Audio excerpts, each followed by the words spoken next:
két đi.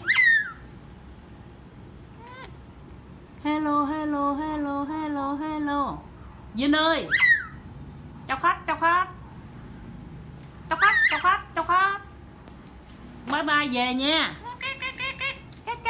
Két. Em đen với em vàng, em đen cũng nhai cục xương nè, nhai ngon lành nè,